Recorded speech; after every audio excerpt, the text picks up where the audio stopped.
Hey everyone, I never thought I'd be writing something like this, but here I am. I feel like my entire world just imploded, and I need to vent before I lose my mind. So here's the full, unfiltered story of how I found out my wife had been lying to me for months, no, years, and how I caught her in the most humiliating way possible. I guess I should start with some background. My name's Ethan, I'm 34, and my wife Jessica is 32. We've been married for 7 years, together for 10. She's always been a social butterfly, super outgoing, the life of the party, while I'm more of a laid-back, work-hard-come-home type. I always admired that about her, how easily she made friends, how she could light up a room. But looking back now, I see how easily she fooled people, especially me. Jessica started her fitness journey about 1.5 years ago. It started with her wanting to feel better about herself after turning 30, which I fully supported. She got a gym membership, bought all these expensive workout clothes, even got one of those giant water bottles that look like a damn gas canister. She'd come home exhausted, talking about her intense workouts, how she was sore all the time, how she was finally seeing results. I never questioned it. Why would I? At first, I was impressed. She really seemed dedicated, going every evening after work, sometimes even on weekends. I'd joke about how she'd be ripped soon, and she'd just laugh and say, "You'll see, babe. One day I'll have abs and you'll regret not working out with me." She never wanted me to join her, though. That should have been the first red flag. I'd suggested it a couple of times, saying it would be fun to work out together, but she always had some excuse. "Oh, the gym's super crowded in the evening," or "I need my alone time," or "You wouldn't like it, it's mostly yoga and Pilates." She even got a female-only gym membership, which, of course, meant I couldn't just randomly drop by. I didn't think anything of it. I respected her space, trusted her. Biggest mistake of my life. Now, here's where shit started getting weird. First, she wasn't actually losing any weight. If anything, she was gaining it. I know not all workouts are about weight loss, but she kept complaining about how she wasn't seeing enough progress, despite supposedly going every single day. She wasn't building muscle, either. No real change. The only thing that changed was her phone habits. She started keeping it glued to her hand, flipping it face down whenever I walked by. And she was suddenly showering the second she got home from the gym. Again, I trusted her. I mean, what kind of insecure husband tracks his wife's workouts, right? I wasn't about to be that guy. Then came the overtime at work. About 4 months ago, she started coming home later than usual. She'd say her workouts were running longer because she was doing extra sets or trying new classes. Then she started blaming traffic, saying she was grabbing a smoothie after workouts with her gym girls. She even mentioned a personal trainer helping her get the best form possible. I bought it. Every damn time. Until last week. Last week, I got off work early. No big reason, just a slow day at the office, so my boss let us out early. I thought, hey, why not surprise Jessica? Maybe pick her up from the gym and we can grab dinner together. I called her phone as I was driving, no answer. Texted, "Hey, I got off early. Want me to come get you?" No reply. I didn't think much of it at first. Maybe she was mid-set or in a class. So I decided to swing by her gym anyway. Just a cute little surprise. I got there and sat in the parking lot for a bit, expecting her to walk out eventually. She never did. I waited 15 minutes. Nothing. Then I started getting that awful, sinking feeling in my stomach. You know the one. The one that tells you something's very, very wrong. I decided to go in. Walked straight to the front desk and asked if they could page Jessica. The receptionist, a bored-looking college girl, just gave me this blank stare and said, "Who?" "Jessica, last name." I repeated. "She's been a member here for over 1 year. She's probably in a class or something." She started typing into her computer, frowning a little. "Are you sure she's a member here?" At this point, my heart was already pounding. I nodded, forcing a laugh. "Yeah, she's here almost every night." She double-checked, triple-checked. Then she looked up at me and said, "There's no Jessica last name in our system." I felt like I got punched in the gut. I stood there for a solid 10 seconds, my brain short-circuiting. "What do you mean?" "She comes here every night." The receptionist just shrugged. "She's not a member here." At this point, I'm starting to feel like I'm in a bad dream. I stammered out something like, "Maybe she canceled her membership and forgot to tell me?" The girl looked skeptical but didn't argue. I walked out of that gym in a daze. I just sat in my car for a few minutes, trying to process what the fuck just happened. Jessica had been lying to me. Every single night. She was never at the gym. So where the hell was she? And with who? I sat in my car, gripping the steering wheel so hard my knuckles turned white. My heart was pounding so fast I could hear it in my ears. There had to be an explanation. Maybe she switched gyms and never told me. Maybe she worked out somewhere else with her gym friends. Maybe the receptionist just messed up and didn't find her name in the system. But deep down, I already knew. Jessica had been lying to me. I didn't know for how long or why, but I was about to find out. I decided to call her again. No answer. I texted, "Where are you? Thought I'd surprise you at the gym, but you weren't there." No reply. That sinking feeling in my stomach was getting worse. Something was off. I pulled up our shared phone plan's location tracker. We had it set up years ago, more for convenience than anything else. We barely used it. But tonight, it was about to expose everything. I opened the app, waited for the dot to load, and when it finally did, it wasn't at the gym.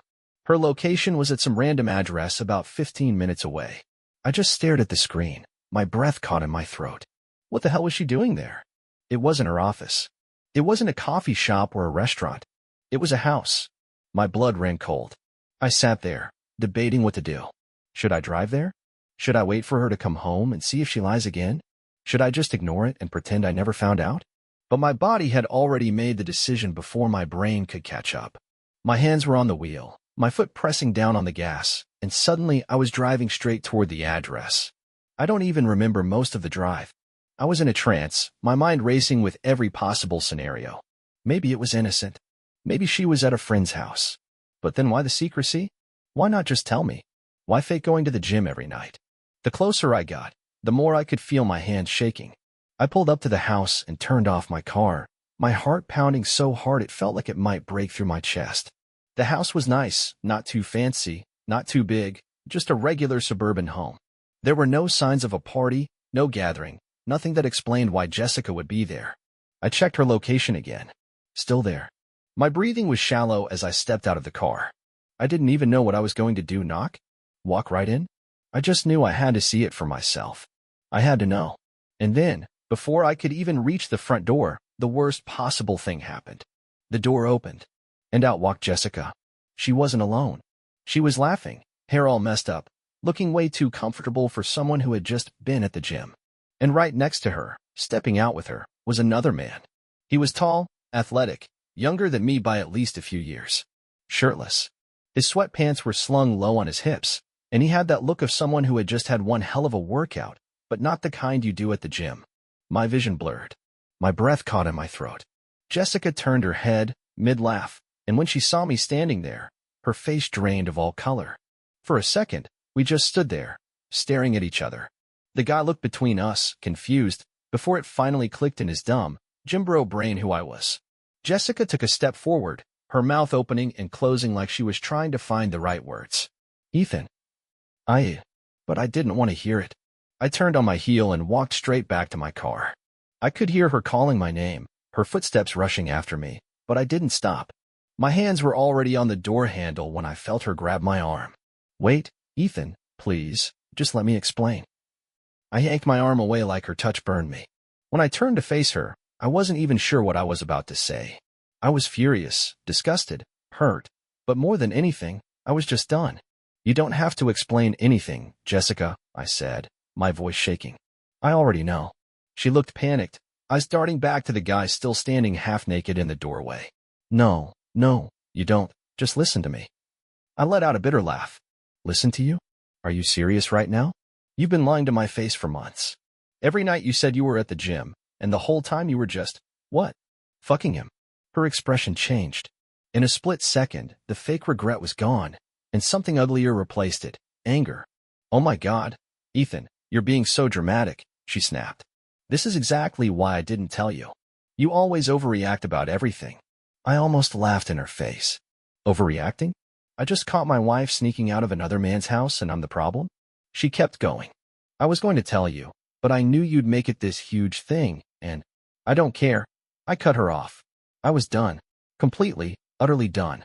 Jessica's eyes widened, like she hadn't expected me to be so calm. "Ethan, don't do this. Let's just talk about it." "Talk about what?" I scoffed. "That you've been lying to me? That every night when I thought you were working on yourself, you were just cheating on me? What exactly do you want me to say, Jessica?"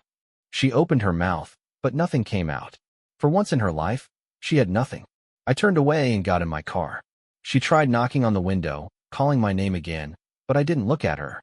I started the engine and drove off, leaving her standing in that driveway, next to the guy she had apparently chosen over me. As soon as I was far enough away, my hands started shaking again. I felt like I couldn't breathe. The full weight of what just happened came crashing down on me. My marriage was over. My wife was a liar. And I had just found out in the most humiliating way possible. I had no idea what to do next. But I knew one thing for sure. I was never going back. I don't remember much of the drive home. My hands were gripping the wheel so hard my fingers hurt, but my brain was on autopilot. Everything felt unreal, like I had just stepped out of some twisted nightmare.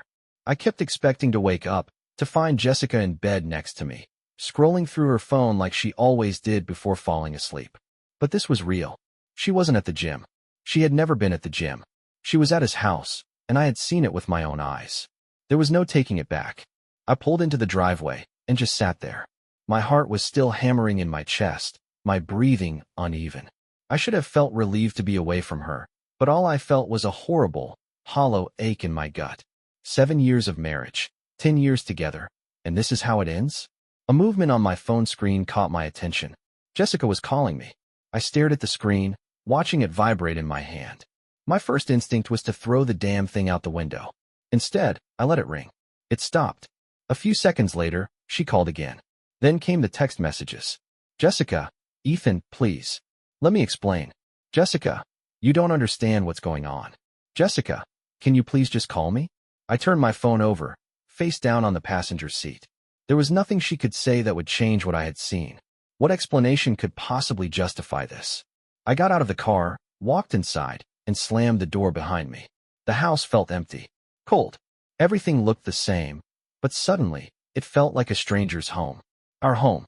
The one we built together, the one we filled with memories, the one where I had imagined raising a family one day.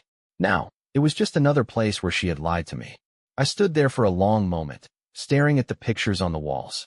Our wedding photo, our vacations, holidays, smiles that I now knew were fake. Then I heard the tires screech outside. I turned just as Jessica burst through the front door. Jessica stood in the doorway, breathing hard, like she had run all the way here.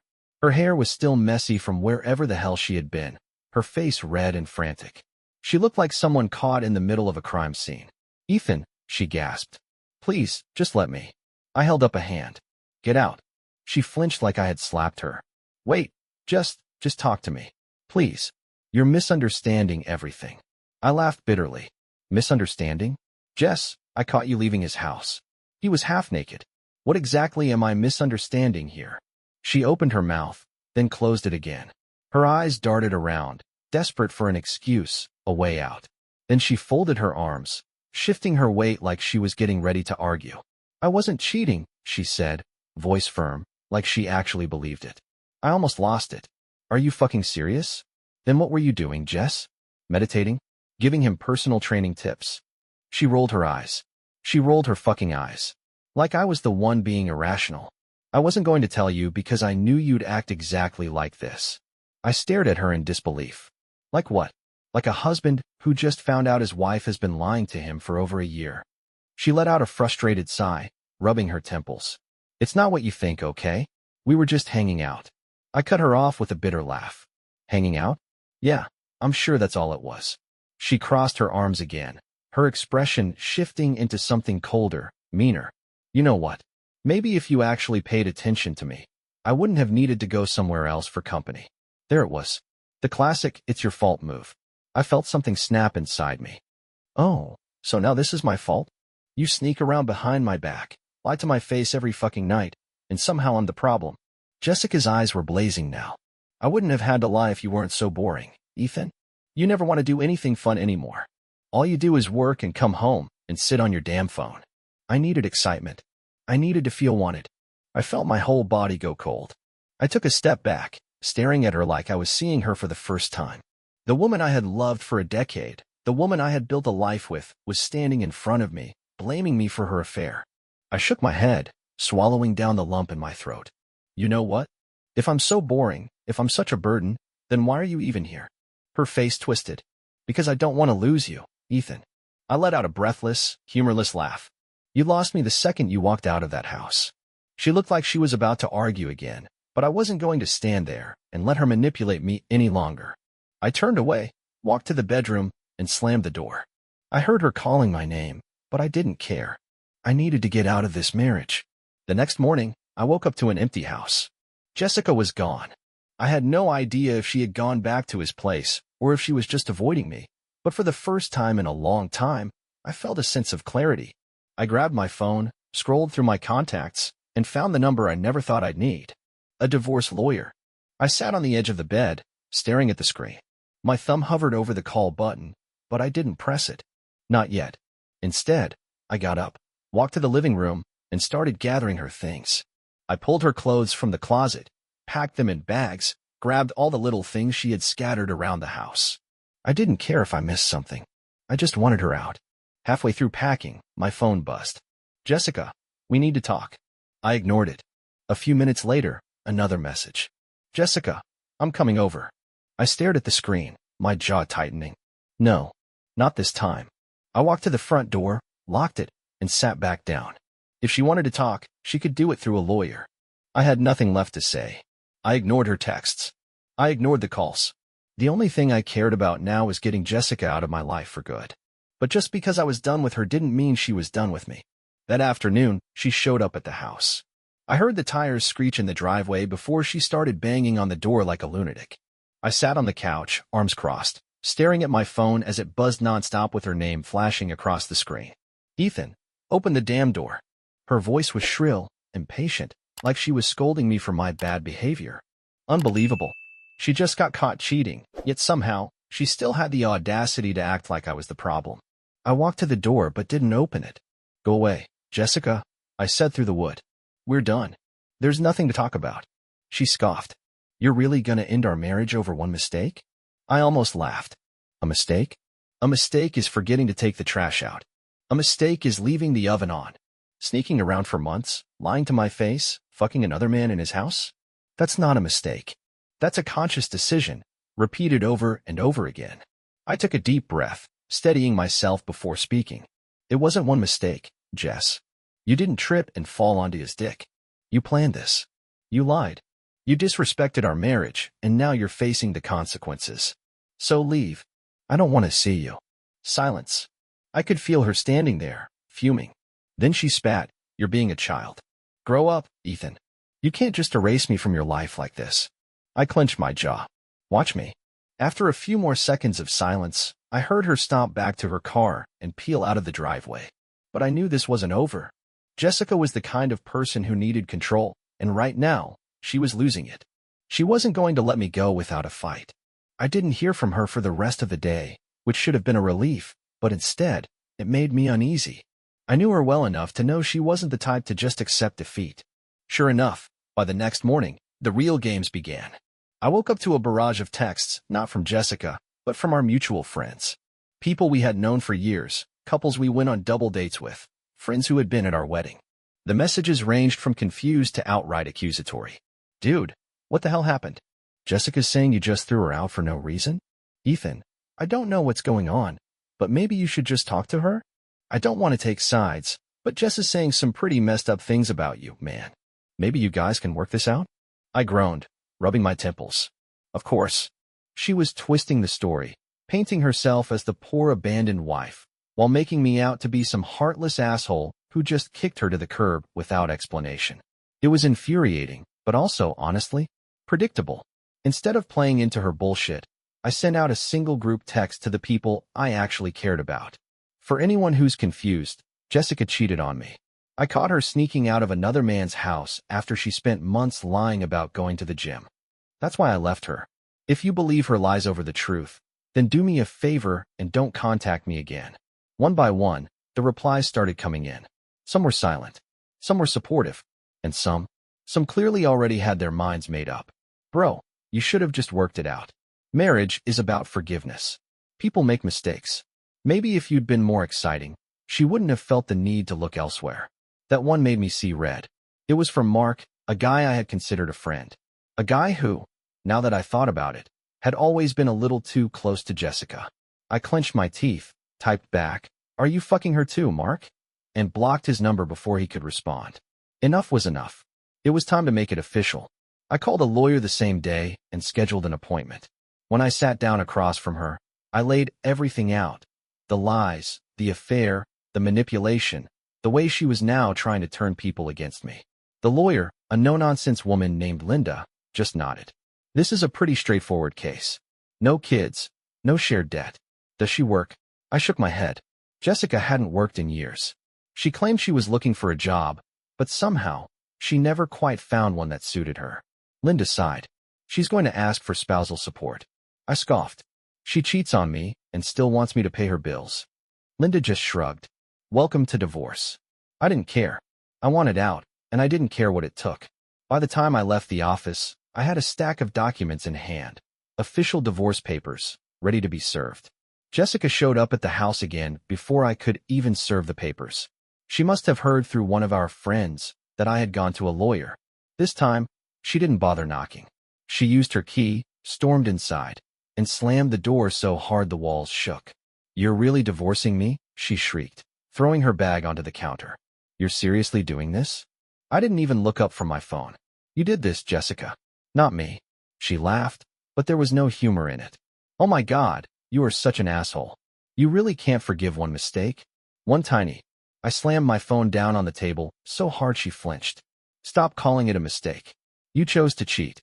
You chose to lie. Over and over. You don't get to cry about the consequences now." Her face crumpled for half a second before she hardened again. "You'll regret this," she spat. "You think you're going to be fine without me? You won't. You'll be miserable. No one's going to put up with your boring, lifeless ass. I was the best thing that ever happened to you, Ethan, and you just threw me away." I leaned back in my chair, looking her up and down. I had spent years thinking she was the best thing in my life. Now, I saw her for what she really was, a selfish, manipulative liar who only cared about herself. I shook my head. "Nah, Jess. I didn't throw you away. You threw us away the second you got into another man's bed." She didn't have anything to say to that. She stormed out, slamming the door behind her. A week later, she was officially served the divorce papers. She tried calling me, texting me, even had her mom reach out. I ignored them all. I was done. I blocked her number, packed up the rest of her things, and left them outside. For the first time in 10 years, I felt free. A week after Jessica was served the divorce papers, I expected her to start accepting reality. I figured she'd move on, find some other guy to manipulate, and let me live my life in peace. I was wrong. At first, she went quiet, and for a moment, I thought maybe, just maybe, she finally understood that I was done. But then the texts started again. At first, they were apology texts, full of fake remorse and pathetic attempts to guilt trip me. "Jessica, I can't believe you're really doing this. I know I messed up, but don't you think we deserve a second chance? Jessica, we have history, Ethan. 10 years together, and you're just going to throw it all away over one stupid mistake? Jessica, I'm miserable without you. Please, just talk to me." I didn't respond to a single one. Then she started using nostalgia. "Jessica, remember when we went to Florida that summer and we got caught in the rain? You held me so close, and we laughed until we couldn't breathe. How can you just forget moments like that? Jessica, what about our first apartment? The nights we stayed up talking about the future? I still want that with you, Ethan. I still love you." It was like watching someone drowning, grasping at anything they could find. But it didn't work. I had already let go of all those memories because they weren't real anymore. They were built on lies, and I refused to keep romanticizing a woman who had spent months sneaking off to another man's house while pretending to go to the gym. After days of silence on my end, she switched tactics. The apologies turned to anger. "Jessica, wow, you're actually a heartless piece of shit. Jessica, I gave you the best years of my life, and this is how you repay me? Jessica, you're gonna die alone. You know that? No one else is ever gonna put up with you." I blocked her number. That should have been the end of it. It wasn't. The first sign that Jessica was losing it completely was when she showed up at my job. I was in my office, finishing up some reports, when one of my coworkers poked their head in and said, Dude, there's a woman in the lobby asking for you. She's really upset." I already knew who it was before he even finished the sentence. My stomach twisted with a mix of rage and exhaustion. I was so damn tired of this. I walked out to the lobby, and there she was, standing in the middle of the room with her arms crossed, eyes red and puffy like she had been crying, or at least pretending to. When she saw me, she let out this dramatic sigh and said, "Oh my God, Ethan, finally. You've been ignoring me for days. We need to talk." I stayed where I was, keeping my voice calm and level. "No, we don't. You need to leave." She scoffed. "Are you serious right now? This is our marriage we're talking about. You can't just pretend I don't exist." I clenched my jaw, lowering my voice so the entire office wouldn't hear. "I'm not pretending, Jess. I just don't care anymore. Leave, or I'll call security."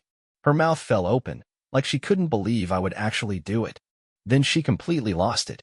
"You were such a fucking asshole," she screamed, drawing every pair of eyes in the room. "I loved you. I gave you everything. And you're just, what? Throwing me away like garbage." My boss was already making his way over, and the receptionist looked like she was 1 second away from calling the cops. I took a step closer, lowering my voice so only she could hear. "I didn't throw you away, Jessica. You did that yourself. Now get out of my office." Her face crumpled, and for a second, I thought she was about to start sobbing. But then she did something that honestly shocked me. She slapped me. Right there, in front of my coworkers, my boss, everyone. The entire room went silent. I felt my skin burn where her hand had connected, but I didn't react. I didn't flinch. I just stared at her, and she stared back, breathing hard like she was waiting for me to lose my temper, to scream back, to fight with her like we had in the past. I didn't give her the satisfaction. Instead, I pulled out my phone, dialed a number, and without breaking eye contact, I said, "Yeah, I need an officer at company name. I have a woman here harassing me, and she just assaulted me." Her eyes went wide. "Ethan." I turned my back on her. "I told you to leave, Jessica. Now you'll be escorted out." By the time the cops arrived, she was still screaming, calling me every name in the book, crying about how I was ruining her life. I stood there, arms crossed, watching as they told her to leave or be arrested for trespassing. She chose to leave, but not before throwing one final tantrum, knocking a stack of papers off the front desk, and spitting, "You'll regret this." The only thing I regretted was ever marrying her in the first place. That night, I sat on my couch with a beer in my hand, staring at the divorce papers still sitting on my table. I knew she wasn't going to stop. She was spiraling, desperate to hold on to any control she had left. But it was over. It had been over the second I saw her walk out of another man's house, laughing like she didn't have a damn care in the world. For the first time in weeks, I let myself relax. I let myself breathe. I let myself accept that I was finally free. Jessica had played her final card, and she had lost. After the scene Jessica pulled at my job, I knew I needed to go on full defense mode. Blocking her number wasn't enough anymore. She had escalated things, and I wasn't going to wait around for her next move.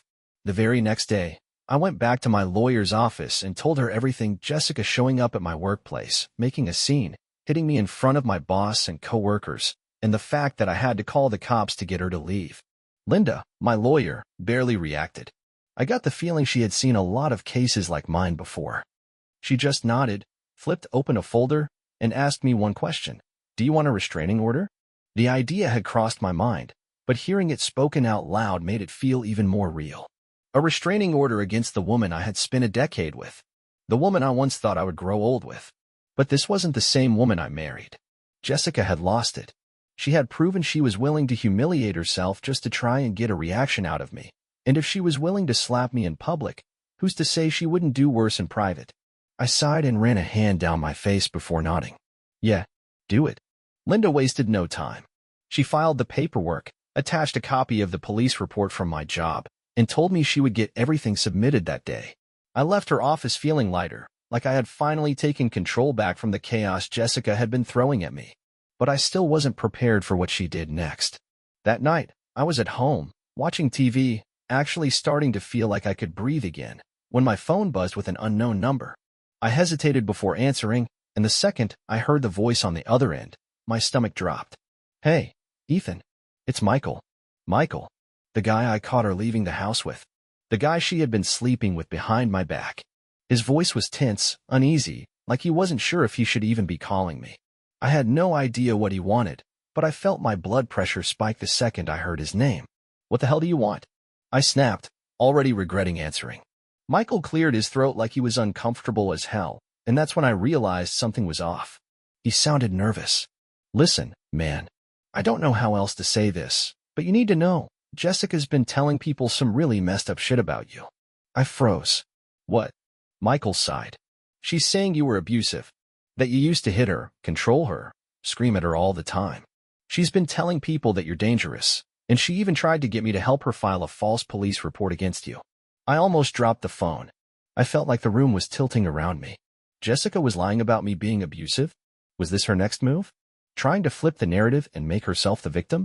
It was insane, but at the same time, it didn't even surprise me.